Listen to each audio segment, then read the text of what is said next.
What kind of podcast is this? Bad Playstyle is a book club podcast.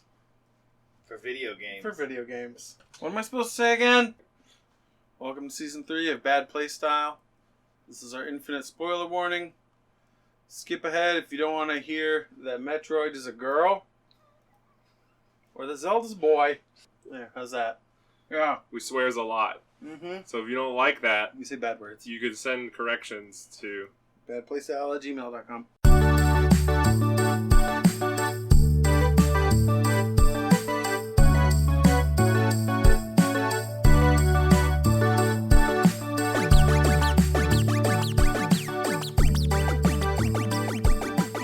And show. Hi. Hi. This is Hot Playstyle. Hot Playstyle. I mean bad Bad Playstyle. boys. Bad boys. Hot Playstyle. It's bad Playstyle. Hot boys. Sweaty boys. Sweaty boys. Everyone in this room is mostly naked except Mostly for naked. Yeah. me. Speaking of which, who's mostly naked? Cannon's mostly... Wait, shit, not yet a shame man. You always fuck this Not up. quite a shame boy. Oh, yeah. Whatever it is. That was the- Shame boy's mostly naked. Yeah. You're somewhat naked. I'm mostly naked. Yeah, I'm you're in right. my underwear. I have socks on, too. Yeah, in shorts. Why the fuck do I have socks on? Yeah. I don't know, idiot. Dude, I haven't put on socks since like March. So if I don't wear socks inside my shoes become it's biohazards. awful. It's I know, awful. me It's too. not That's why I good. wear sandals for like 8 months of the Nah, year. I'm not trying to live the sandal life. Dude, that's so good. No. It is so good. It's so good. Who else is naked? That's me, your boy. Mostly eats chapstick. You can call me Chapstick for short. And it's me, Bazooka Butt Jones. That's not your name. You That's can't not- do that. You don't get to name Yeah, yourself. you don't get to do that. I know. I'm trying to... I don't know what I'm That trying to do. name's too cool. Yeah. like if someone killed me in PUBG and their name was Bazooka Butt Jones, I'd be like, "Yo, game recognized game." Like, hey, Jones, did you kill me with your butt? Yep. It's not called PUBG. It's called Expensive Fortnite. Fortnite. No, it's Old Man Fortnite. Old man Fortnite. Yeah. Because it's tactical and slow. Sure. It's not like flashy and bright and Minecrafty and Cartoony. building shit. Right, but that It has the Avengers villain in it. that derisive nickname for it shows an understanding of what the actual differences are. Yeah, that's not what we're after yeah, here. that's not the goal here. Expensive Fortnite tells you everything you need to know about both games, Fortnite and PUBG, and also the person saying that thing. Fortnite has this really amazing art style as long as there aren't characters in it. Like I keep seeing there's a bunch of kids in my coding boot camp who fucking love Fortnite Did you because see- they're like 10 years younger than us. Did you see that? That there was like an article on Waypoint of one of their reporters interviewing like one of the most prominent Rule 34 artists for Fortnite, and it's like, how and why do you do this? You know, like How and why? Yeah, like there are no characters. It's like the video game version of interviewing your teenage sister as to what's the deal with Snapchat. Yeah. Good job, Waypoint. Yep, That's that's good. quality journalism. Let's keep this Doom train trucking. What did we play this week, Matt? Oh, we played. Oh, California. we played a shitload of Stellaris. Yeah. I remember. Oh my god. At the end of I the just last, fell in that hole Yeah. for like it's like fucking a fucking K-hole. 9 days Yeah. straight. Like, last weekend was like, hey Matt, you doing anything? No.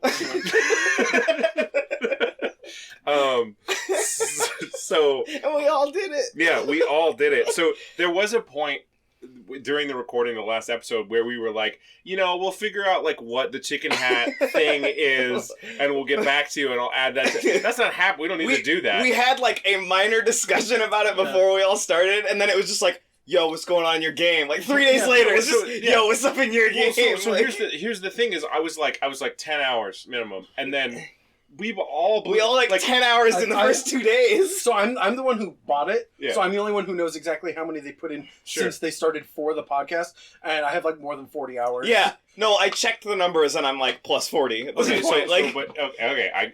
you're making me say it now. You had the game open in another window when you were playing Heroes of the Storm. And you're terrible at time math. So I'm just saying, if anyone deserves a chicken hat, it's Keenan, but no one deserves a chicken hat. So we're moving on from that. All right. Well, and also, like, if we'd even gone with your first suggestion of Chicken Hat criteria, it was like finish out the story. Yeah. Which looking back, I realized would have made the experience less enjoyable because I would have felt. Well, that's pressured. why I never. Yeah, I would have felt you would pressured. be playing too safe. Well, and also I would have felt pressured to not start a new game if I didn't like that game, which is something I did. Yeah. Well, it became very clear to me partway through the research phase of this week or whatever the fuck it's called that you guys were playing a shitload of the game, and I didn't need to police that at all. So the Chicken Hat served its function. There was also, a full the game week. was mad good. There was a full week where it's just we were on everyone's friends list playing Stellaris to the point where other friends of ours bought the game and got into it. Yeah. And other friends of ours who already owned it started playing it again. Yeah, shoutouts to Fox getting your whole family addicted to Stellaris. He got his family to start playing. Him and his brother and his dad. We're in a Discord and with him, and I can hear across the house his dad being like, "What's this giant glowing ball? Fucking robots!" Apparently his dad's really good at it. Yeah. So he was telling me last night that his dad is sweeping him. Oh fuck, that sucks. Well, I mean, it's kind of like playing chess with your dad when you're a kid, right? Sure, you're just gonna get your ass kicked. A Paradox game has a lot of nuance to it, but he's just got more time. What knobs you can can spin, you know? But so if you have an adult that can look at those knobs and understand the underlying subtleties of that, but the way a 17-year-old just fucking can't. Right. You haven't seen enough systems to do that. So we're skipping a section today. We need to go back. Hey, Owen, what Legos are you playing with today? I have a Blacktron 2, as it is sometimes called in the LEGO community, or Blacktron Future Generation. Okay. Minifigure. That sounds like a K-pop group. Blacktron Future Generation. If it isn't, it will be soon. They're running out of names. None of that. I'm so sweaty, my hands are getting pruny. Yeah. Hey, Owen, what were you just doing with that beer can? Drinking it. I don't know what you're talking about. So what games did you play, Owen? Oh yeah, what games did you play, Owen? Thank you. I played Stellaris. Back on the tracks. I almost completely stopped playing PlayerUnknown's Battlegrounds because I was playing so much Stellaris. Yeah, no, it just pushed its way in. That's a feat in it just and of pushed itself, its way in. And I could tell it was really annoying, friend of the show, Sean. And then last night I finally booted up PUBG for the first time in 10 days. I remember I saw you boot it up and I was like, wow. I just PUBG. realized I haven't seen him boot up PUBG since the Stellaris inception. And I had a fucking great time last night. So I think I'm probably going to do that again tonight because I might get in on that. Yeah. I've been having the itch. So how was expensive Fortnite? How was the pube? So they have that event pass thing where you can buy into receiving items on an experience track. And it gives you achievement style tasks. Yeah. It gives you objectives. So Heroes of the Storm did. Yeah, and it seems like this is their it. way of being hey, don't hate us because of loot crates. Yeah. And also they're doing more direct transactions. So I forgot that I bought that pass 2 weeks ago or something, and then just haven't played PUBG at all. So I played that and I got some cool stuff. I got a prison outfit. That's dope. Yeah. And then when I recorded clips of it and published them to my YouTube account, for some reason the bitrate on the audio on one of them is all fucked up. So it sounds like radio comms from a war zone. Yeah, there's this weird that's actually kind of excellent. Fuzz behind it. And then the gunfire. Oh yeah, the gunfire sounds like a nightmare. It's super thunderous. Can we put a video? Can we put this video in the? Yeah. Please read the description. Yeah. I work deliriously hard on it. It shows. As someone who I like your event summary. Quick aside, it is so hard for a person with ADHD to sit and listen to 45 minutes of himself. Of shit he's already done. Talk about video games without doing anything else. With the intense focus necessary to note every time the topic shifts. So please, read the description. Yeah. They're actually a roller coaster on their own. It's like a reader's guide. It's like a stream of word consciousness.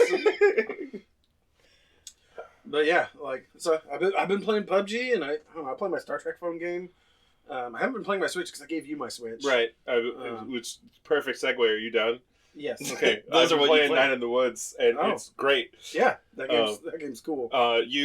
We both watched H Bomber Guy's new video, and he was like, "My next video is you're gonna figure out why I've been doing so many shots at night in the woods Yeah. Oh, look, I gave it away. Yeah. And so you gave me your Switch because I didn't want to pay $20 for that game. And It's a good game. I mean, like, I might, but yeah, I'm playing it, and it's charming as fuck. It's like if all the shit Brad Neely puts in the back of all his animation frames, like dumb book names, was just an entire universe. Yeah. So, and Swamp Husband. then it's all Shout out to Swamp Husband. it's all about. I've only seen a few of them, and they're all good. Like What's the beer? coming back to an old place and discovering you knew like fucking nothing about it, Yeah. right? And that's kind of cool. Yeah, totally. Right, because it's like someone comes home from college. Is that yeah, they drop out of college, so it's like you again, the theme of the show, fucking failure, right? Yeah. Love it. I've been playing that. That's how you learn. And then I played. So when we were all playing Stellaris, I played as dope ass science fascist space elves. Okay. So we were heavy militarists, and I guess I'm getting it. Whatever. I did that, and I beat that game, and then I came back, and I was like, I want to try a completely different playstyle. If we have a hard time keeping track, it's because it's a million fucking degrees in here. So I want to play a different playstyle. So I played as tree people that convert robots into food somehow. Oh, cool. So that was fucking great. Yeah, when it, the sci-fi hooks in this game. Yeah, the robot pops that I was disintegrating were turning into like 8 food every month, and it was like I don't even know how that happens, and I'm fascinated by it.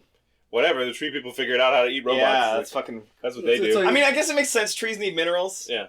Sure. It's like some Rendezvous with Rama buyout shit where you're like absorbing the heavy metals or something like that. Also, I feel really weird. I own every Warframe again. Oh, okay. So that happened. Oh, hey, how's TanoCon or whatever? TanoCon was cool. Oh, yeah. So this is a great time to talk about it. So awesome. I've been playing Warframe for a while, and mostly I use it as primarily like a second screen option if I want to be like vegging out with a YouTube video or a Netflix show or something. Just for something to do with my hands. It's like your constant idle game. Right. Yeah, it's my idle game. And the other thing I use it for is if I don't want to spend any money because it's free. Sure. Right. And constant. And it is constantly new content. Right. So the new content that's coming out this year looks fucking crazy. Yeah. So for those that don't know, TanoCon, they run their own con.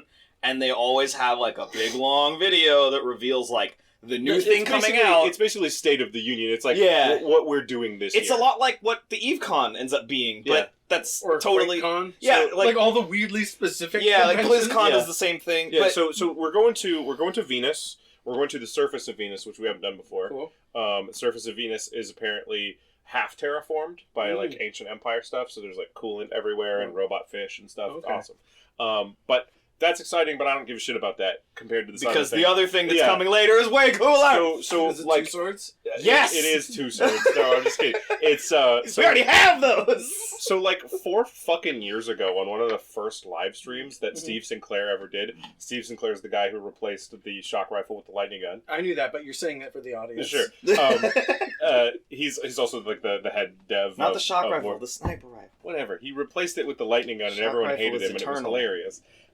So he said, I want to do a thing where you have one space ninja in the spaceship, one space ninja outside the spaceship supporting them. I want to do that gameplay somehow. Okay. This like asynchronous. Yeah, they fucking like do the two things. They did it. It's coming. They did more than that though, because there's one in your ship, and there's one in their ship, and there's one in the middle and there's one in space, and then there's multiple guns on your spaceship. Oh, that's really cool. That's so many ninjas. It's really good, man. It's really cool. It's the first time you seamlessly go from your ship to space to their it's ship. Not just an animation, and it's not like any loading instances. So it's like literally like breach and clear a ship as a space ninja, and that's fucking cool as hell. Which seems really engaging. I think if they can make the systems robust, that it'll draw me in pretty. I saw Scott Manley using that to throw shade at Star Citizen, because Star Citizen is apparent.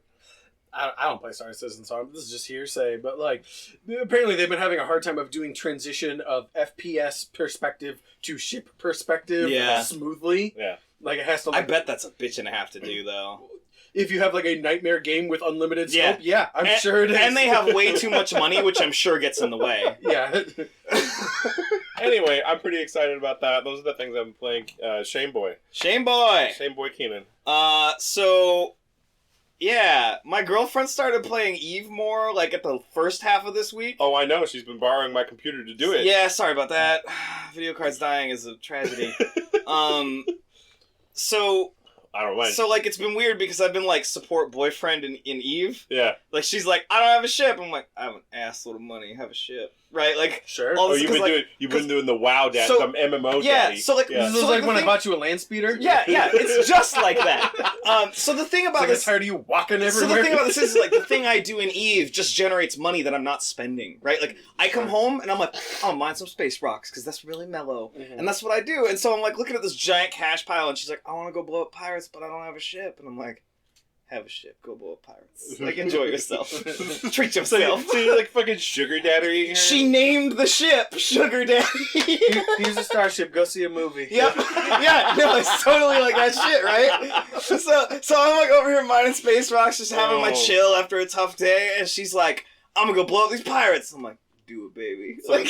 So you say your bus fare on the dresser is fucking Eve space. Yep. So that's been a weird, like, addendum to my existence. Sure. And then, like, I have a like friend circle that's still playing HOTS, so I've been playing a bunch of that.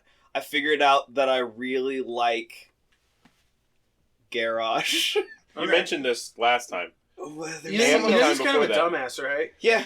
Okay. Yeah, there's a couple. Like there's a war criminal. There's another character. Yeah, he's into, like, xenophobia. There's another character I've been playing that I like a lot, but I don't remember who it is. It's not that. Oh, Junkrat. Junkrat's really fun in that game. Oh, you got traps and grenades. Oh, is he in HOTS now? Yeah, they put a bunch of Overwatch people. Okay. But yeah. Wait, which Overwatches are in HOTS now? Hanzo, Tracer, Genji. Junkrat, Genji, Zyra.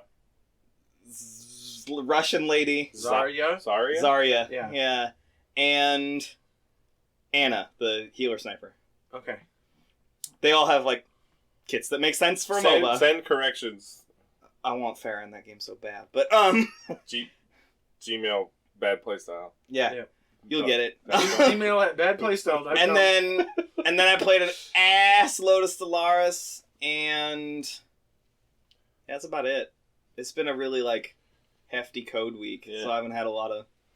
I like come home and stare at the TV. Time keeps on slipping into the future. Yeah. Fly like an eagle. Yeah, I come home and I boot up Stellaris, and then it's 1 a.m. Yeah. You know, and then I go to bed. It's like, whoops, I didn't eat anything. Yeah, like, I've been trying to, like, get to bed at a reasonable time, and Stellaris is like, nope. I remember that. And then my girlfriend goes to bed, and I'm like, okay, baby, one more. Oh, God, it's been 3 hours.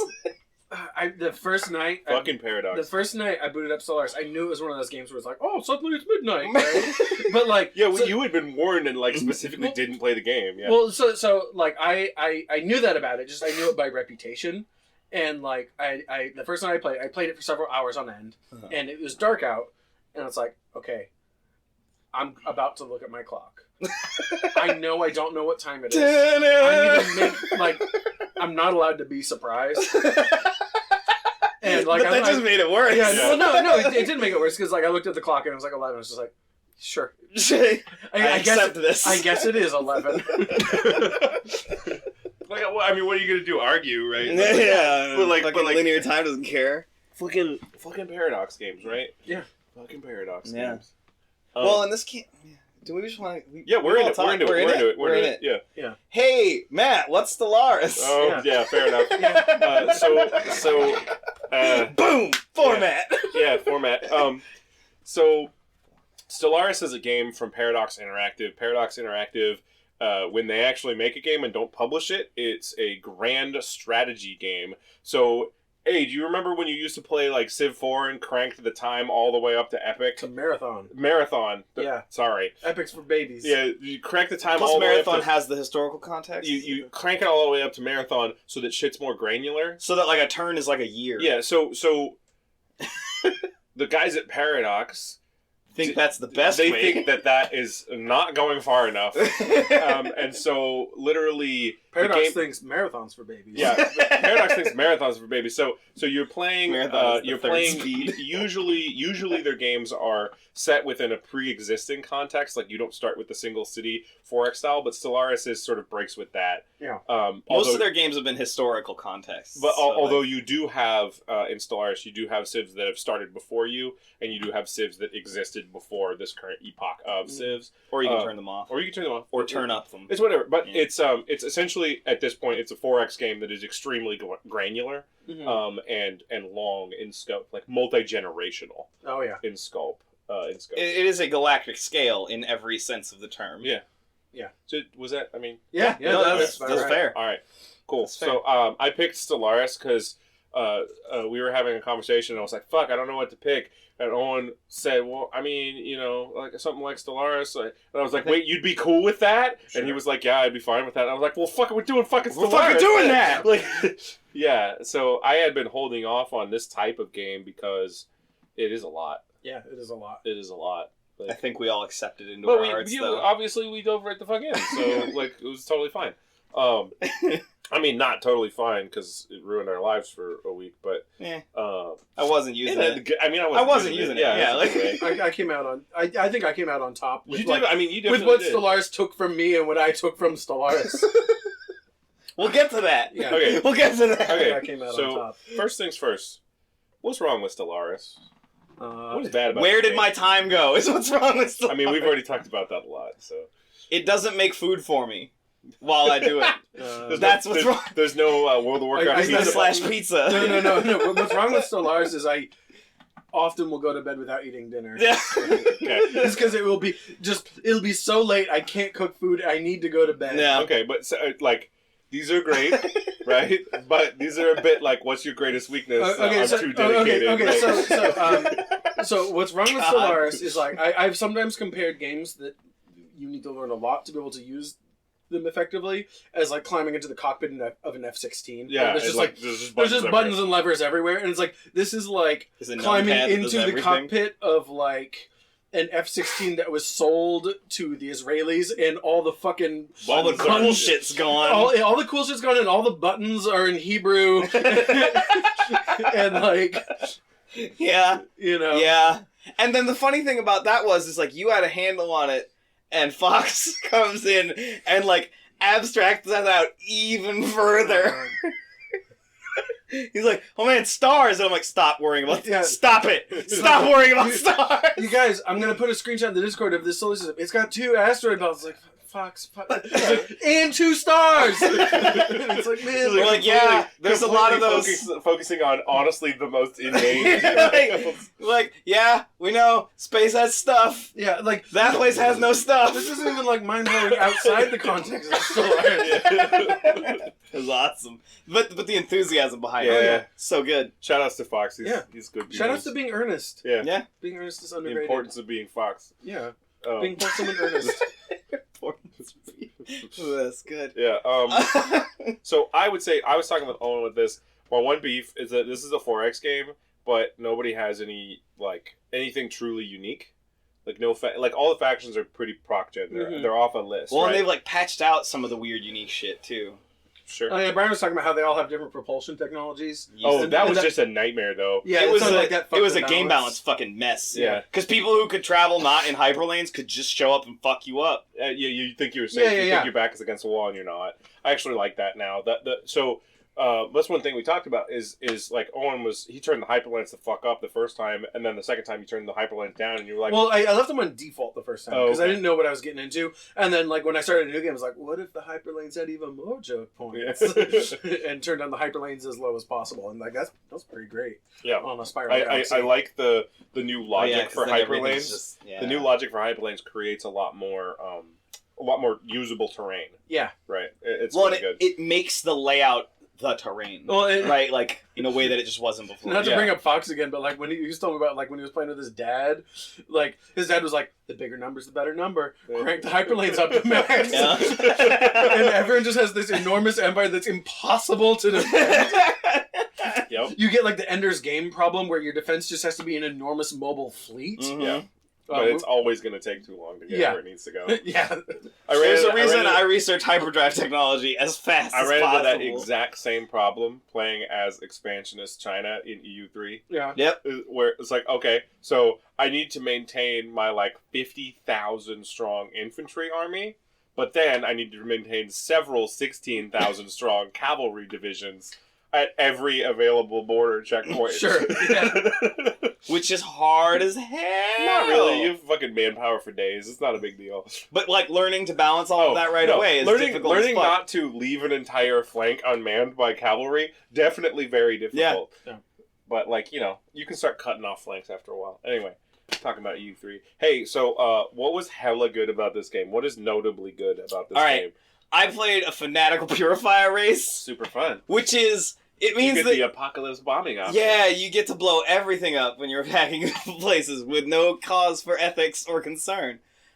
Fanatical purifiers are like what was the tech about like mobile ethics or whatever it was? Yeah. So there's one where you can start changing the ethics of your group because all ethics are a floating rule set that don't matter when you think about it. It was like the flavor text for it, and I was like, sure. Holy fuck, that's diabolical.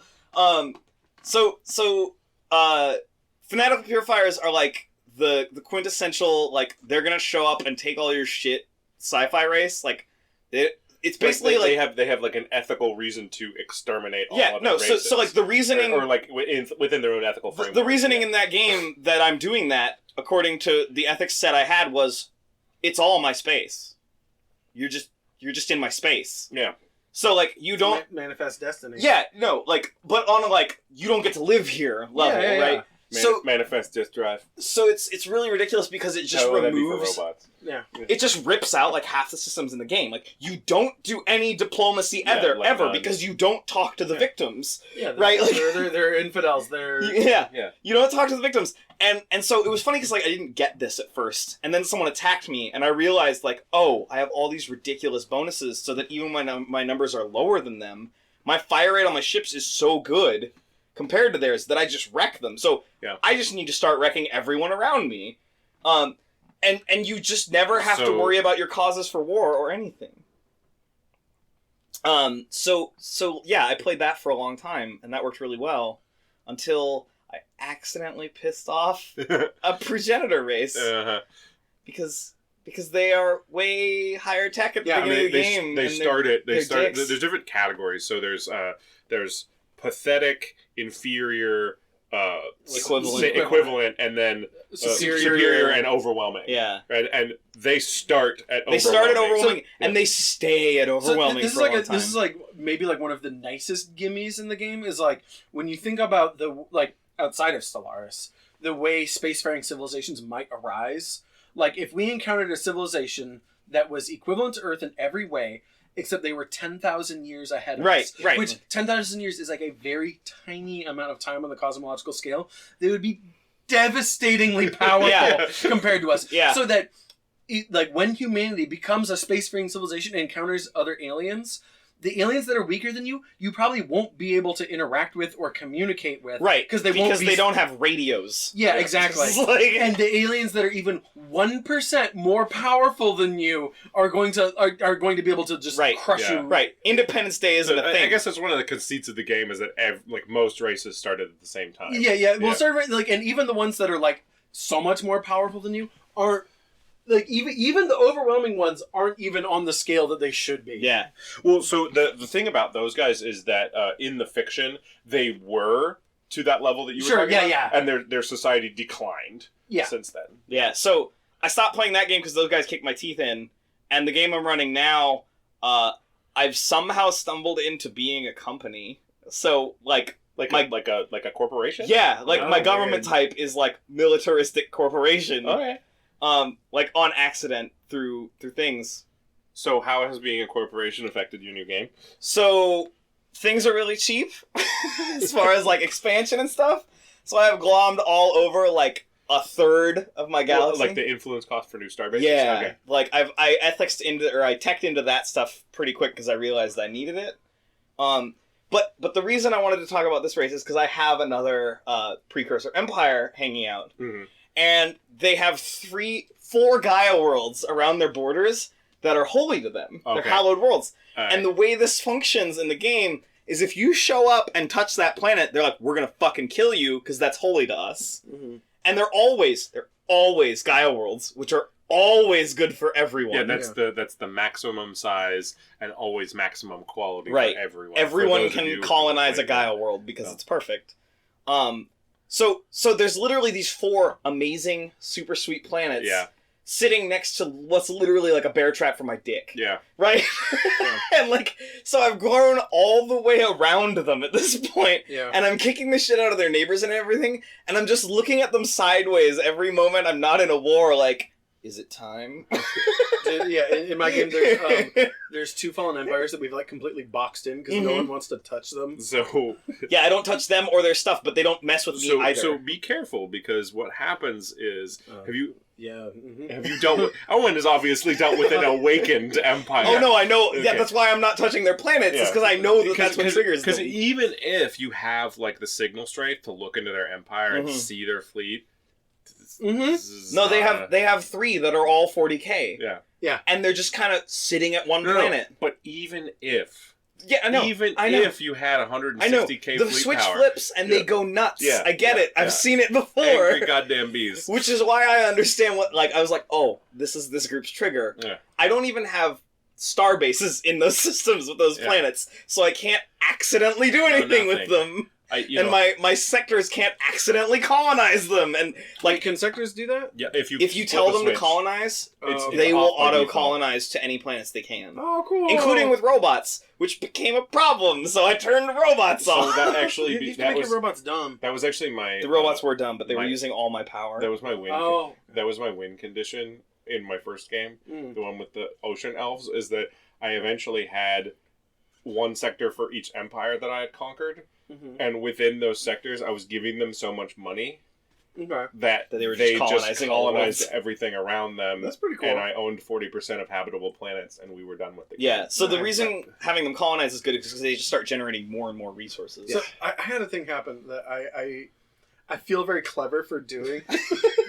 And that's my game. And this might be like the most like fucking Stellaris 101 like little trick is so I'm playing very nice people in Stellaris. Are you like super diplomatic? Is this your Federation Builders game? Yeah. So like I'm living the Gene Roddenberry dream. Yeah. And I'm making friends with everybody, and we're super inclusive. And like honestly, you guys are like little hairy puffballs. Right? Yeah. Except here's the funny thing: we're so inclusive that like most of our government isn't even my own people. Like all my get in. Like only half my civ is my species. Your ethics are get on the bus. Yeah. So we encountered like a primitive. Get on the bus. We encountered a primitive civilization. We like uplifted them. It's like, hey, like you're in our civ now. Yeah, like hey, it's Star Trek First Contact. Like have a warp core. And come join us in space. Okay, can you imagine the space break civilization where that's their first contact protocol? Is like just give them an F-16 engine. Yeah, right. You know, like you just you're fucking like have a spaceship, like feudal level Foxmen, and one day a spaceship flies over your field and drops a thing with instructions in your language how to use it, because they've been watching long enough to do that. You just described the plot of Contact. Like they just received like a instruction booklet for something they don't know what it is or what it does. Like mechanic design. But is it no? But you get the whole thing in a crappy English instruction booklet. No, that's that whole movie. movie. Anyway, so I uplifted this species, and they're literally on the very edge of my galaxy. So they are boxed into the one planet, and they're like within me. Yeah. But there's this whole arm of the galaxy that is boxed in a way where no one else can really settle it except for me. Yeah. And I don't want to do it because it's so much. Like it's just a lot to manage. I don't want to right click that many fucking times. So what I did is I called up my little uplifted vassal, and I was like, hey, let's get into a trade. What if I traded you a little trail from where you are to this arm I don't want to do myself? Yeah. And they're like, yeah, dude, that sounds great. Like, thanks for all the systems. And then immediately they just like rip through it like an infection, but they're still like my vassal, and eventually is like, okay, let's have a talk about just integrating you into my civilization. Right, because you don't want them with all that stuff. Well, no, it's like I don't even care about that because they're like pathetic. And they're not even gonna have a problem with you. But they love you. They're having problems like putting the cereal in their mouth. You know what I'm saying? Like, well, and also I think they're terrified of the other half of the galaxy. Sure. So you're like, hey guys, we have good lasers. Yeah. Yeah, we have gamma lasers. You should get on the good laser know. train. Yeah. And so I accepted them into my nation, and then my economy tanked because it put me way over my core planet cap and my fleet cap, and I was like, okay, hey, guess who's a sector now? Yeah. It's you. It's this whole galaxy arm. Definitely Galaxy Arm's the way to go. Yeah. Yeah. Like I saw that map and I was like, ooh, yeah. I'm a little biased because like I grew up in a spiral galaxy. As a human. Fucking. At least we think it is. It's hard to tell because we're in the middle of it. So but that's what it seems like. Let's talk about primitive species for a minute. Oh man. so I don't have any. You should turn. So I just don't have. When I started my new game, I pulled that slider all the way up because they're fun. Yeah, they're fun. So I had there's a lot of weird shit that can happen. I had angry Cyclops men build XCOM against me. Yeah, you told me about that. God, that's awesome. And when they shot down our observation post in space, they shot it down. It's like orbiting their planet, and they're like, "Fuck you." Yeah. So they built XCOM, and I let it happen, and they shot down my observation post. So we're like biological fanatical purifiers, so we turned them into food. Yeah. Like you do. That's what happened there. It was like, this 10 sociology credit is not worth you guys doing like this anything. To me. This isn't worth the hassle. Like, I never want to hear from you again. So we took. Don't talk to me or my empire ever again. We took our amazing army, which, by the way, if you are a ravenous horde or a ravenous swarm, that your armies are great. Mm-hmm. They're just great. Yep. And so we just ate them, and they're ours now, and it's great. And then they're protein. They're protein. They are. In my Sea Elves game, we had. So I was sort of think of it like the galaxy. I was at the bottom of it if you're looking at a map of it, and we we went straight towards the center. This is just primitive race story time. We went straight towards the center and then out. And then there was a certain point where we could not go out anymore. Okay. Because we ran into the Dreadnought. And the Dreadnought is a Leviathan with 40k fleet power. Oh, okay, cool. And the Dreadnought was like, don't come in my system, I'll kill you. And we were like, cool, man. He's you right. Get the system. Yeah. And then there was this other empire that butted up against that. And so it was like two empires sandwiched. It's like gatekeeping. The Leviathan right there, like, hey, no, you guys aren't allowed to fight. So we went around and we fought anyway, but it was like a whole thing. But anyway, what happened was... apparently there was a primitive species in that system that I hadn't surveyed because you can't survey. Because the Leviathan says "fuck your science." So, do you think he loves them? Like, are they like his pet? So but let me. I'm kidding there. Oh no, that's not how it works. So what happened was they uplifted. And I'm within signal range, so they're like, "Yo, what's up? We're a spacefaring civilization now." It's more like a Harlan's World situation. They got their science ship and their construction ship, and it was instantly obliterated by the Dreadnought. And then the Dreadnought went from it was like their solar system was like their solar system was like a plate, and their planet's over here on the right. Yeah. The Dreadnought was over here on the left, and as soon as they uplifted, he went across the system and hovered over their planet, and so it was like. Oh, I literally can't interact with you guys in any way. Yeah. Like you can talk on the phone. Yeah, we can talk on the phone, but that's about it. Hey, bro, is the Dreadnought still there? It's like, yeah, the Dreadnought's still there. Oh man, that guy's so mean. It's like, yeah. So mean. Like, can you imagine like reaching Type 1 civilization status and coming to understand that like within the Oort cloud of your solar system, you're not allowed to leave. There's an unknowable entity that just will fucking destroy anything that tries to leave the solar system. Or enter it, turns out. Yeah, or enter it. So it's like, oh, that's why we've never ran into aliens. They can't deal with that. Yeah, that's the answer to the Fermi paradox, at least from where they're sitting. Yep. It's like, well, you guys didn't know about the Dreadnought that will blow you up? I have two primitive society stories that I like. You should go first because mine involves another story around it. I had... So I colonized a planet that listed no primitive civilizations. Yeah. Is this the underground people? Yeah, so I got that event too. We got subterranean people, and they're super nice, and they're our friends, and they work on our tiles. Are they lizard people? Like no. Mine were lizard people. Mine were like I think mollusk people. Okay. Anyway, someone just gave them laser guns.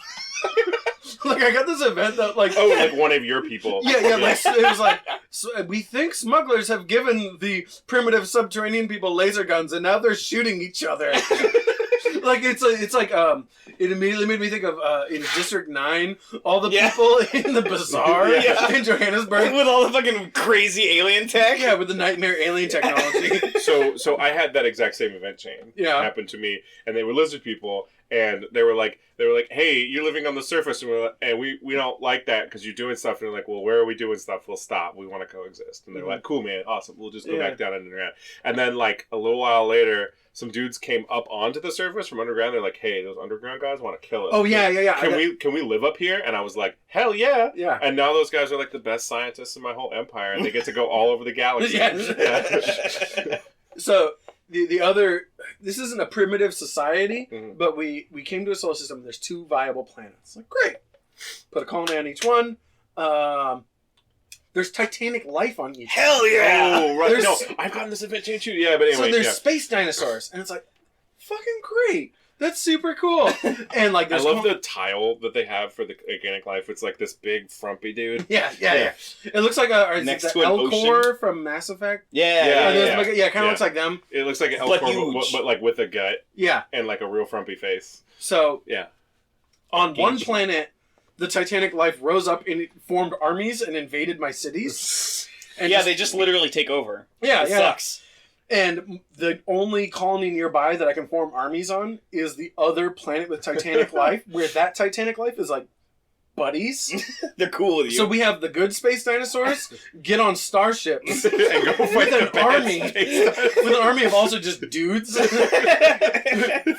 Go next door and kill the bad space dinosaurs. Yeah, if you roll the dice right on Titanic life, you just have awesome armies coming out of that planet. Because they literally have 3 times the power of a regular army. What the fuck? But you can only make like a few of them. Sure. Like, it's like I can have 3 Titanic life form armies. Sure. But with combat width, that's a lot. Still fucking sick. Yeah. It took me 15 armies to get rid of 5 of those dudes. God. Yeah. That's about how the math turned out on that one. Yeah. Okay. So my primitive civilization involves another story arc in the game, wherein I caught the worm in waiting storyline. Oh yeah, you went through this whole which thing, is this weird ass thing where you roll up on a black hole with a science ship, and the science ship's like, "Hey, this black hole's talking at us, and it wants me to go in." And I'm like, so the thing about this whole quest chain is that every time you agree to go with it, you get mad science credit. Oh, like, I had like 1,000 at a time in this way that's like, yeah, go ahead, man. So the ship goes into the black hole and comes back out, but the scientist isn't in it anymore. Yeah. And I'm like, okay, weird. I put a scientist on the ship and it goes off and does its job. Like 100 years later, the black hole's like, yo, feed me another scientist. And I'm like, yeah, totally. So the same thing happens. And then like another 100 years go by and they're like, yo, feed me another scientist. It's the last one I'll ask for. And I'm like, all right, cool. Have another scientist. Thanks for the science. Maybe I got a variant of this or something. So it changes. You can stop it at every point in the chain on this thing, and you probably chose that somewhere along the way. So after that, I get a tech in my research that is build the Loop Institute. Because this thing has been basically saying all of this has happened before and all of it will happen again at me. Over and over and over. And I'm like, okay, that's cool, whatever.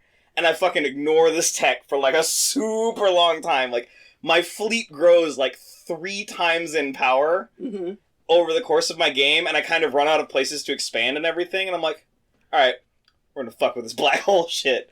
So I build the Loop Institute, and it's like, cool, man, you should research this other technology that gives me basically like the Luxor. It's a building. I forget what it's called. It's like the Infinity Engine or something dumb.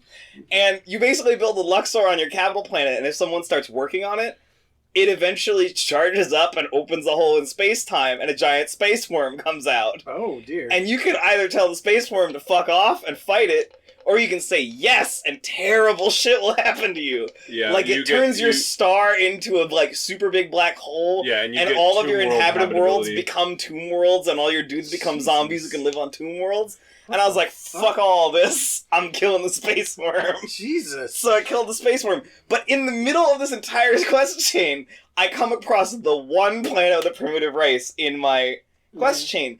And I didn't know this, but the quest chain just overrides the shit that happens with your primitive race. and they start finding shit underground on their planet that deals with the worm-in-waiting and says all the same shit. Oh, and they weird. start, like, worshipping the shit out of this thing. That's terrifying. And if you don't stop them, they keep doing it, and then they get some production bonuses for a while, and then they all fucking disappear. That's awful. So I had something similar happen. I accidentally fed some primitives to the worm. I had a black hole start talking to me Mhm. and asking me to send in scientists, and I did it a couple times. And then it started asking for, like, one scientist by name. Yeah. Yeah. That was really creepy, and I'm like, no, that's cool. Yeah. And the one scientist by name went in, and like, we got, like, a message back saying, like, I'm happy in the black hole, I'll see you never again. And I was like, okay, that's, like, the last time I've done that. Like, this shit's Like, no fucking way, man. This shit's freaking The only me out. reason I was doing this, too, is because the black hole was on, like, the other side of my galaxy. Like, Okay. my space. And I was like, this it's got some time. This black hole is like fucking 4 hyperspace jumps from my home world. So like, obviously this game is very good at generating fun stories. like there's actually like a quote I wanted to like bring up that like I think there's like an interview in PC Gamer with Tarn Adams of Dwarf Fortress fame, Sure. where basically he said, I think it's in PC Gamer. I'm about to butcher the fuck out of a Whatever, very just good give me the He basically said that like a lot of fantasy fiction sounds like it's procedurally generated. Yeah. Mhm. Like it's all drawing from this very broad formula. Yeah. So like, what if instead of like making like another fantasy novel's worth of a game, what if I made an engine that generated fantasy novels? And like I very early in playing this, I realized that like Stellaris is that, but science fiction novels. Yeah. You know, it's like this Yeah. gestalt of all of like Isaac Asimov, Arthur C. Clarke. Well, and you can But play any of those everything in it races. is a Yeah, reference. Yeah. Everything's a reference. Yeah. well, and there's a reason, like, Stellaris is a love letter to sci-fi, and there's a reason all the patches are named after authors, right? Like that's their thing, is, hey, we love sci-fi in all its forms. Here's an engine for that. Yeah. Stellaris is way cool. And the expansions are way cool. Play as robots. Who are broken as fuck. I made a robot civ and I found it really boring. But I, Like, half the restrictions come off when you well, make robots. also just starting a game is boring. Yeah. Yeah. I was just like, Yeah. oh, go to another world, build all the mining stations. Like, I guess like that is like what you asked at the beginning. What's bad about Stellaris? That's like another thing. Is like there are certain parts of that game that get very repetitive. There's Yeah. a point where you finally get attached to what you're doing. Yeah, it's there a needs- while in. I think I heard that there's automation systems in the mod workshop. Oh, really? And I want to check those out because there's a lot of stuff that I'm just like, I'm doing the same thing over, Yeah. and like my response is not going to change. Like I think I told Right. you like in Discord once. Like sometimes when I research a new tech, it feels like I'm playing a clicker because I have to go to each world and hit upgrade on each power Yep. plant. Yeah. And hit upgrade on each hydroponics farm. Yep. And then the numbers go up, and the hydroponics are hydroponicking harder. Yep. And that will make it easier for me to get the next time I- that I have to upgrade all my hydroponics farms. So I love that this game is already dealing with, like, stupid space tech. Like, Mhm. on a level that's like, yeah, whatever, it fucking works. But then, like, each tier of the stupid space tech just gets dumber. Oh, sure. Right? Like, if you read any of the text, like, yeah, we made it extra dumb, and it does more. It's like, that's like the we laser. make quantum missiles. Well, no, like They so. shoot quantum.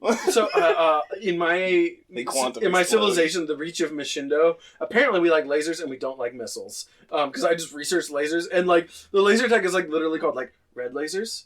Green lasers seem better than red lasers. And then it's like blue lasers. It's like, yeah, man. UV Okay, lasers, You ultraviolet lasers, which are purple. yeah, gamma lasers. Like you can't see gamma lasers. Yep. Your ship just blows up.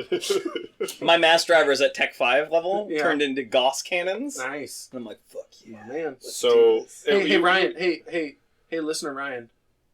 Goss. Ryan hates that we pronounce it that way Yeah. because that's not how you pronounce it. But anyway, That's so how you pronounce it. Oh, and you had mentioned a thing to me. It's like every event, every like thing that you run into is the cold open to a Star Trek. Yeah. Like Yeah, especially the anomalies. Yeah. It was like, oh, we found an asteroid and radiation's coming out of it? that's What's weird. this really fucking weird? What's Yeah. up with that? And that's when you tell the scientist, yo, research what's up with that. Yeah. Like, No, you tell me. What is up with that? Yeah, dude, what is up with that? Stop bugging me about it. and the thing I love about it is you can see the same thing, and all of them have like 3 or 4 endings. Oh, totally. So it's like, oh yeah, I've seen this. What the fuck? Yeah. Like, Yeah, they do a really good job with that. We found an incapacitated ship, and everyone seems to have died of a brain parasite. What are we gonna do? It's like, I don't know, dude. Maybe leave the ship alone. yeah, no, the thing about science ships in this game is that your science ship is always the fucking science ship, or the ship that they run across in Star Trek that the shit happened to. Yeah. It's never the ship that runs into the ship Yeah. the ship happened to. Yeah. It's like, hey, your scientist saw some shit explode in space and go real bad. He gained a lot of experience. You know what would be a fun event type is like your science ship is going along and suddenly you just lose contact with your science ship and it's like, whoa, what happened? And then like later you get, when you meet another civilization, You find it? No, they're like, hey, so we found your ship incapacitated with brain parasites and we cured them. Like you're on the receiving you're on the receiving end of a Star Trek episode. Yeah, that would be cool if like cool. more stuff like that happened. I was kind of bummed that my like Black Hole Talking to Me storyline wasn't Event Horizon adjacent. Oh, you mean going literally to hell? I was kind of hoping that that's where we were going. Really? All right, Because whatever. Event Horizon rules. Hey, so what are the themes of this game? Expansion. Fair enough. I'm just going through. Proc gen story. Yeah, like, Proc Gen stories. All right. So is the writing good? Yeah. Yeah. For a 4X game, it has a ton of writing in Well, it. and like the thing about it is they do a really good job of making like every science thing compelling in a way that's like, yeah, fucking do that. Or like, Yeah, I no, actually want to read the like, text bubbles. Yeah, It's the first yeah. time that's ever happened. the in a 4X dangerous game. stuff. You're like, oh, this is fucked up. Like, like yeah, I talked to a fucking black hole and fed scientists to Well, it, and I knew that was the wrong thing. Like, your science ship will tell you there's an anomaly, and it's like, what's the anomaly, bud? And it's like, there's a hole in this planet the size of a continent. It's like, So okay, you need to find out what that is. so we've talked about this before about Paradox games, how like out here in the real world, Matt, me, I'm like super not into fascism, Yeah. right, and like authoritarianism. Paradox and, like, games don't I'm allow very you those into, things. like egalitarianism is cool and socialism is cool and like government should cradle to grave you. I have my politics out here. Yeah. My politics playing a Paradox game are polar fucking opposite. Right? Like I remember I was playing Crusader Kings and I was like, okay, I definitely understand why slavery is attractive. Like Yeah. I was playing as, From a mechanical alt sense, history, like- Byzantium, Roman empires, and I was like, I definitely get it. I definitely understand why you would find pleasure in jailing your rivals and cutting their penises off. I understand now. I understand why you would do that. I get it, right? It's like that doesn't mean I'm going to do it. Yeah, it doesn't mean I'm going to do it in real life, but like Sure. I understand how you got to that point. Yeah, Totally, right. totally. Like, and all Paradox games make me do that. They make me understand like, oh, being a xenophobic dickbag. I get what. Okay, Yeah, I get no, the like you appeal. see the benefits Like, to it in a way that's like, Yeah. okay. Here's the thing that happened to me, and I think this is because I'm such a big Star Trek boy. Yeah. Is normally when I play a 4X game, I also play like my polar opposite. Like I play an authoritarian theocrat when I play Civ. Yeah. Because it's the best. You get to let it all off But the this chain. is like the first time where I wanted to be a very good. You good good boy. boy. You did your good boy playthrough. Yeah, well, and the engine in this game for being a good boy is actually like Yeah, satisfying. it's actually fun. Being very good in Civ sucks. Being good in Stellaris rules. Yeah, like it's Um, actually satisfying, and it but was like, good. hey, new friend. Like I made a federation of my game that is half the galaxy. Yeah. And something I realized, like, I have a hard time maintaining a standing fleet, like, economically. Yeah. But if you make those ships and donate them to the Federation shared fleet, you don't have to support them. Like, Yeah. Like, What if From a the resource- UN was functional? yeah. So the Collected Worlds, that's the name of our federation, has a big ass fleet. Because you keep feeding ships Yeah, into it. like I make sure it stays at its cap. It's just like we just got a big old fleet, and people are scared of us, even though we're all very nice pacifists. Walk softly, big stick. Yeah, Yeah, like Even though you're what? we're all passive. Well, not all of us are pacifists. A lot of the members of the Collective leadership World, is yeah, pacifist. yeah. The Bezantoids and the Machindo are both yeah, pacifists. And In we're like, my current game as a corporation, I'm like, fuck everyone, and Yeah. the federation I'm in is two guys who are like defense only, and I'm like, and they're like they're my northern neighbors, and I'm getting bigger and bigger, and I'm like, so in my game, like we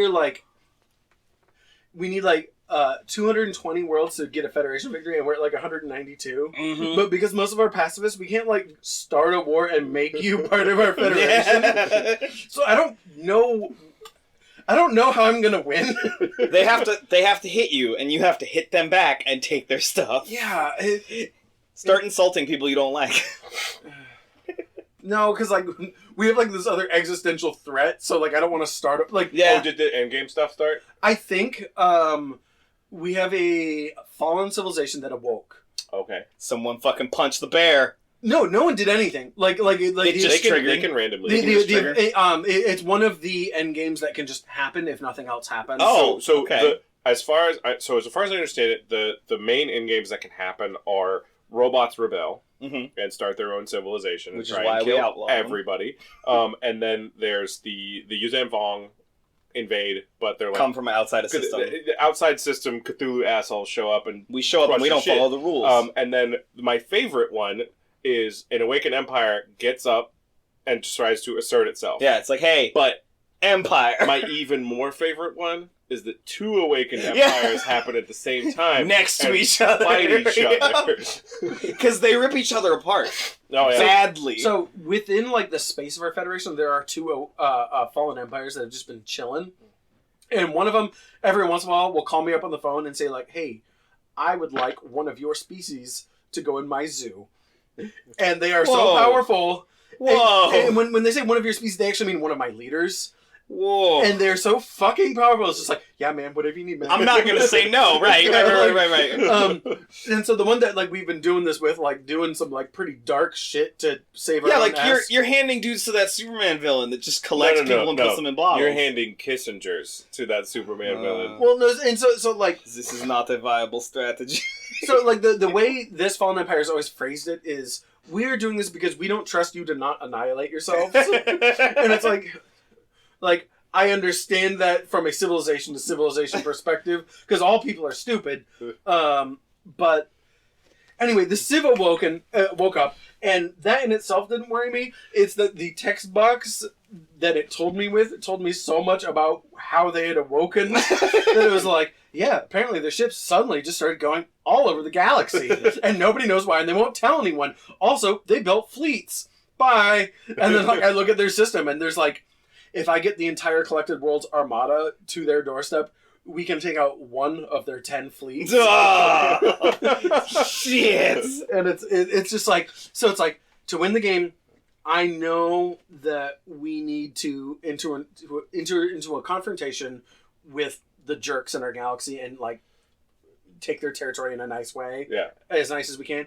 But I fucking know the second I go do that. Right, as soon as you start that, these guys are like, yo, Shiv time. Yeah, the Awakened Empire is gonna come up and like, this Awakened Empire really ain't that far from my homeworld. Yeah. It really ain't that far from my core systems.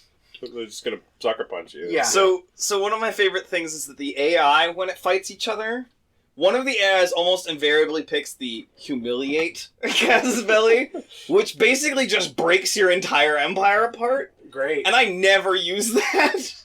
Even though as a player who wants to fight stuff, it makes the most sense for me to break your empire apart into 9 pieces I can fuck up individually. Yep.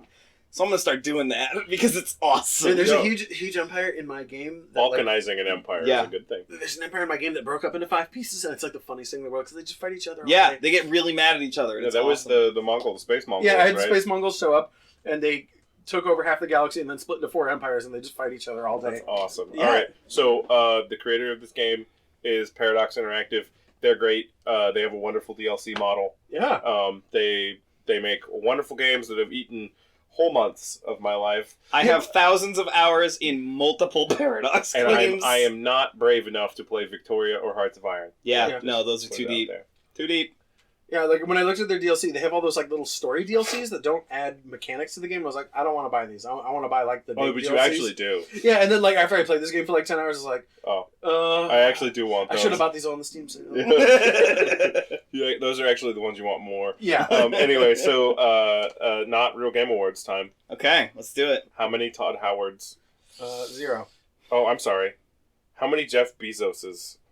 My game. Wait, no, Definitely. that's later. How many? Sorry, shit. What the fuck, man? Todd Howard. How many dude. Todd Howards? 0. 0 Todd Howards. 0 Todd Howards. I'm really sick right now. Brandon Shug. I'm 0. Yeah, I'm gonna give it a 0. Yeah.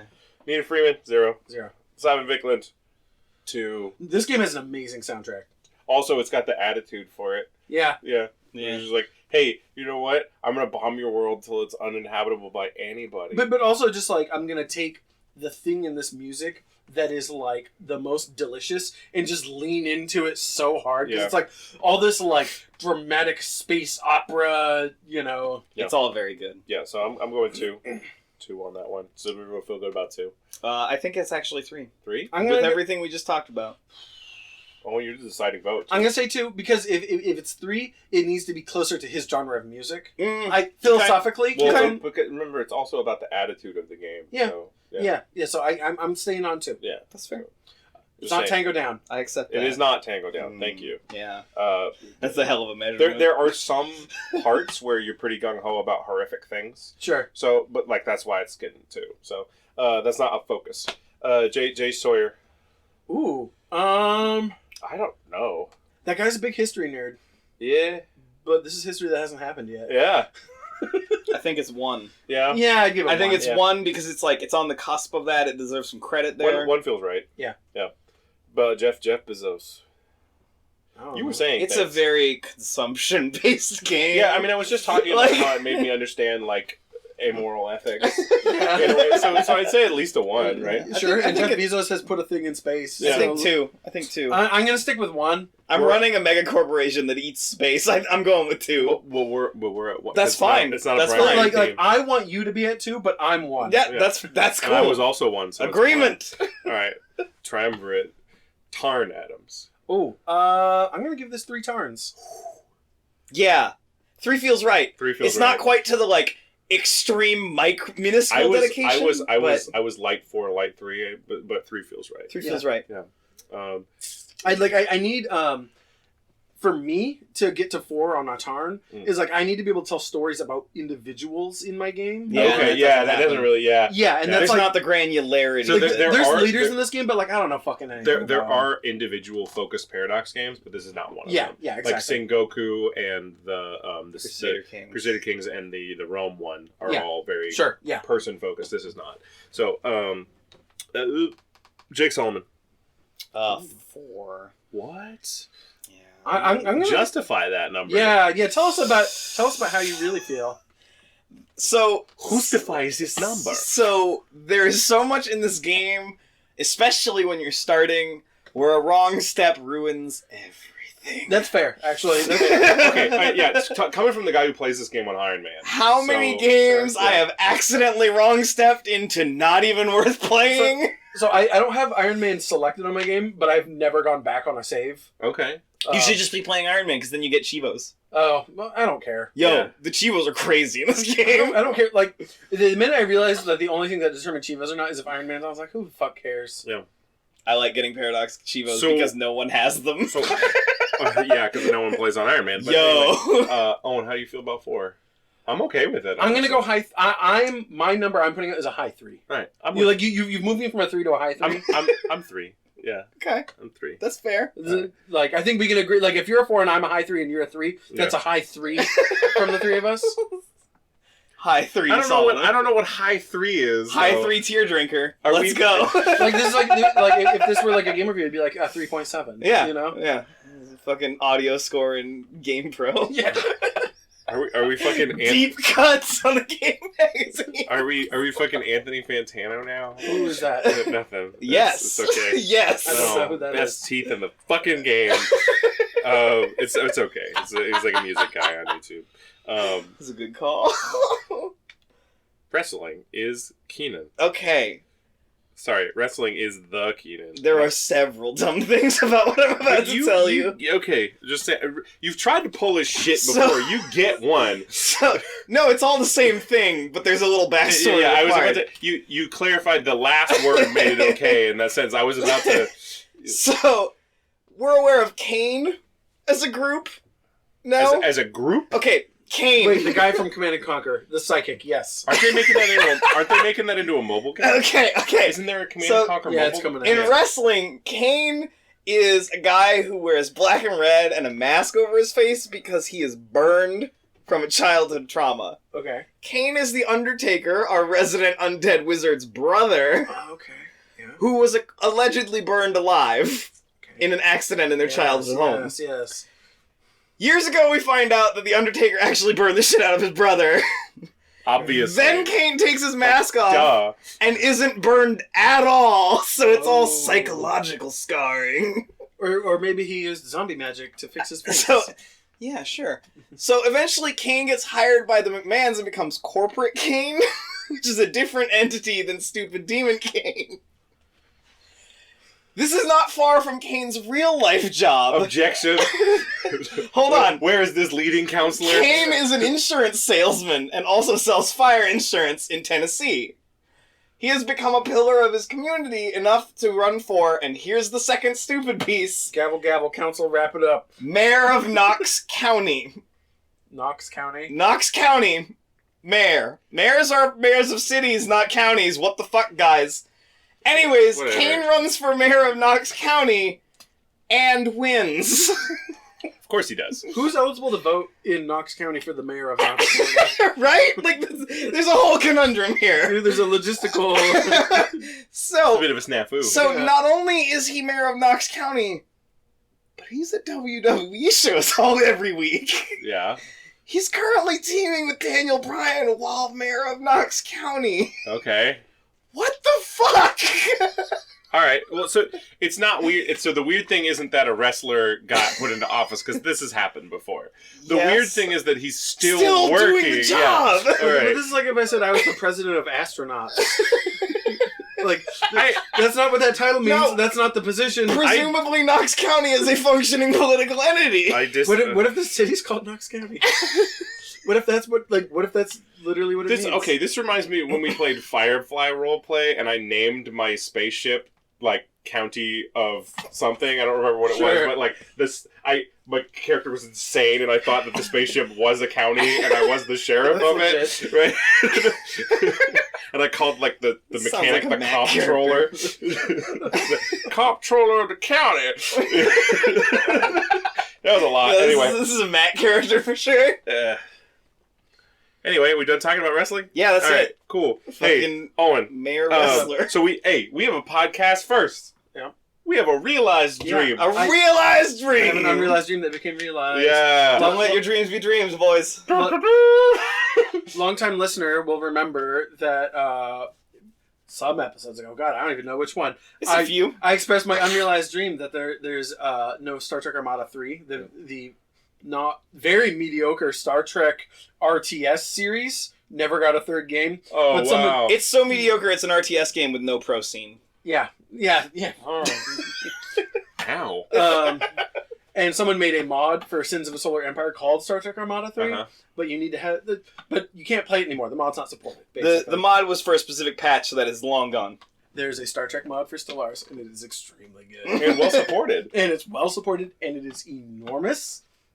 It's pretty cool. It's got deep You sound like deep cuts in the alien species that puts He's it Rob into Lowe the from game. Yeah. Parks and Rec. Yeah. It was like it is enormous. Yep. And it is well supported. And I would like to play it right now. And purpose. And purpose.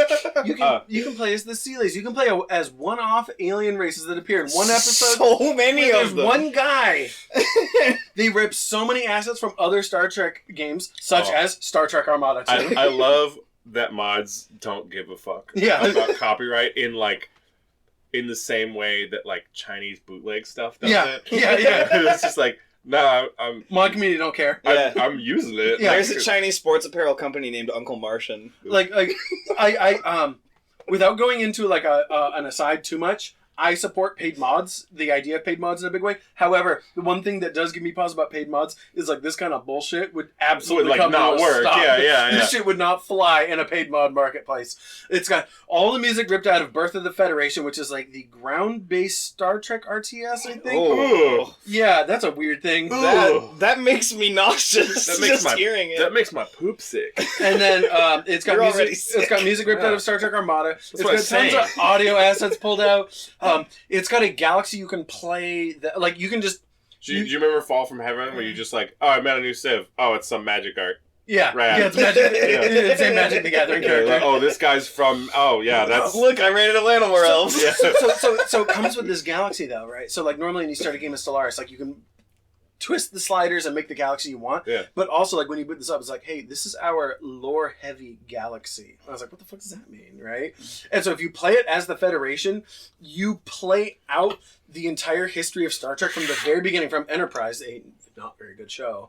You play out the meta arc of the Zephyr Force. Cochrane in the beginning? Corrections to... Is Zephyr Cochrane a leader? His name is... No, Zephyr Cochrane's dead by the... Well, he's dead by the time Enterprise starts. Okay. Because I just remember them having him for certain things. I'm trying to remember, like, First Contact's in, like, the 2060s. Yeah, okay. And then Enterprise takes place in 2160. Okay. And the original series is 2265. Yeah, okay. So when that starts... Stop. You don't need to send corrections, y'all. He got you. Yeah. Anyway, it's fucking cool. So, like, I'm playing the Federation, and I meet the Vulcans, and they join in. You met the King boys today, the Kling guys. Yeah, the Klingons. Yeah. Hey, dude, it's the 2100s. I have to call them Klingons. Yeah. Klingus. Anyway, the Gungas. if you like Star Trek... It's like they rhyme. That's what I was doing. And if you like Stellaris, please play this mod. It's called Star Trek New Horizons. Highly supported, very in-depth mod. It is a labor of love. Go play that game. If you're one of those Star Wars people, they got one of those too. Oh yeah. Also, so the thing that really strikes me about this Star Trek mod, I haven't played it, so I'm not that into Star Trek. Like, I enjoyed the films, and I enjoyed my time with TNG. I don't feel like going back. I enjoyed my time with DS9. I don't feel like going back. Voyager is bad. Yeah. Take your corrections and shove them to your ass.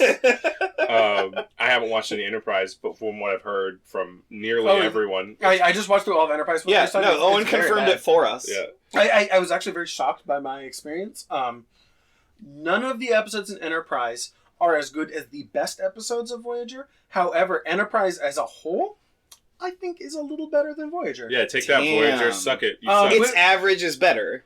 Anyway, the point I was making, it's the point I was getting to, was that Owen won't shut up about this mod in a way that reminds me of when you first started playing KSP. Yeah. It's got a similar, like, hold. It's got a ton of, like, scripted events you get to live out, like... So, like, for example, in Star Trek, in the original series with William Shatner and whatever, when they encounter the Romulans, they talk about, like, hey, we had a war with the Romulans. We actually don't know what they look like. We never got them on screen. It was just a shooting war. They just showed up and fired at us. So in the original series, it's like a big reveal when you get to see the Romulans for the first time. So I ran into the Romulans, but, like, they didn't say, like, yo, what up with the Romulans? Let's get in a fight. They just, like, shot at me and left. Yeah. Yo. And then, awesome. like, 70 years later, we made first contact with them. Second. Well, but first contact is like a thing. Yeah, but trade and pain is first contact, no, it's buddy. Not. It's like tea time, right? Like you didn't do tea time right if you just drank tea, right? Like it's a thing. You have to do it. When you induct a new civilization into the Federation, it plays the Federation anthem, which only occurs once in all of the Star Trek shows and movies. But they definitely lifted that audio sample from that episode of Deep Space Nine. Okay. So, anyway, apparently that mod's pretty good, and we have a realized dream, which is kind of like our show's equivalent of like of like a papal indulgence. Yeah. Right. It's somebody's made an offering without knowing. Yeah, this. like who lit a burnt offering for send corrections and burnt offerings to badplaystyle@gmail.com. Send your pounds of flesh. Actually, we prefer those on our Twitter to gain attention. Yeah. Thanks, 21th follower. You're cool. Oh, man. It's really hot in here. Numbers are hard. That's not what I was omaning at. But so it's time for our last segment, which I'm unsure how to tackle. Yeah. Sam Fisher versus... You just remembered? You just remembered what it is? How do you forget? How do you forget? How do we forget? How do we parse this? Yeah, so that's why I kind of need a little help. I think Sam Fisher... Is Sam Fisher fighting like the single starship you get at the beginning of the game, or is he fighting you at the end of the game? So, or is he in control of a separate civilization? Here, I've seen Sam Fisher topple multiple governments. Is my problem here? Here's what I want to say. Sam Fisher doesn't live long enough. Stellaris takes place over centuries, and like leaders come and Sam leaders go. Fisher's gonna have a coronary before he's even a problem to us. And like even if like Sam Fisher's in charge of the fanatical purifiers that are next door to my city, and they make him immortal. It's fanatical. No, it's doable. No, it's so the robots and the hive minds. Yeah, their leaders just don't die. They just don't die. Okay. So if Sam Fisher were a robot, if he Sam might win. Fisher charges at the tech singularity to make himself immortal.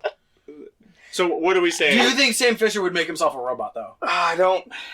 I think Sam Fisher's that guy who he's done so much with his body that he doesn't need your fucking robot arm. I think if you came to Sam and were like, hey dude, check out this robot body, do you want to get it? I think his answer is yikes. Yeah. No, I don't trust him. So within the fiction of Stellaris, He's voiced by Michael Ironside, for fuck's sake. We're going with he loses, right? Yeah. Okay. Yeah. I want to pose an alternate scenario real quick. Sam Fisher in a match of Stellaris, like he's another player versus me. Okay. Who wins the match of Stellaris versus me? I don't think Sam Fisher's big picture enough. Okay. Like mentally. All right. You think he has like... No, he has people who do that for him. Sure. Yeah. Okay. Right? Like, whether it's the very first game and he's a government drone... So you think I truck this goon? Or it's the end and he's like, yeah, he's leader of Third Echelon, but he totally needs those people. I think he's going to attack me in the first hour of my game. Oh, yeah, with definitely. like a 400 combat power fleet. Yeah. No, he's gonna be like, I'm king shit, a fuck mountain. And he's wrong. Like he's thinking he's doing a surgical strike on me. Mm-hmm. And it's just like, no, but dude, like, look how small the ships are. Okay. Okay, so no chicken hat this week. We all played more than 20 hours of this game. I played twice that. Yeah, you guys probably did too. I know that I spent a good week playing only this. Yeah, and then a literal day. Yeah, there was like a whole weekend in that week. Yeah. Anyway, I was saying no chicken hat for any of this, which sucks for me, but whatever. Keenan, if you fuck this up for me, I'm gonna be so mad at you.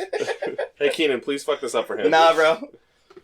I've been doing it with a really fucked up schedule. We're on Corsoing. The name train's coming to station. We don't have, we may have to retire the whole name conceit after this. Yeah. And go with like a new thing if we all three have one. Oh, yeah. Yeah. Anyway, or we could just keep giving them to Keenan. Sure. Making them like I'm likely to be the offender. Yeah. I am a Shane boy after all. That's kind of Shane boy totally eats usually eats Usually eats chapstick Totally and chapstick. soon to have a horrible nickname. Did we have a shame this week? Did this Shame boy have a shame? Did we forgot. What was it? What was the shame? What was it? I said something and you said guys were like, something. that's the shame. That was like 2 hours. To be ago. continued. Yeah. So, what we're playing next time? Oh yeah, did I already say it? No, I'm about to because it's my pick. Time. Oh. So it's my pick, and I went and I was like, maybe we should play Just Cause 3, and then I looked at my list again and said, fuck that, we're playing Pyre. Okay, so we're gonna play Weird Space Football or Weird Magic Football. Yeah. I heard good things. I've heard heard really it good compared more things. to NBA Jam. Okay. Which is like, yes, Cool. from half court. From downtown. Yeah. You can reach us at Playstyle@gmail.com. or At Bad Playstyle on Twitter. we'll see you next time. Later, bye. Send us your dick pics, game codes, burnt offerings, And pounds of flesh. pounds of flesh, Yeah. ham hocks, pieces of Batman's face.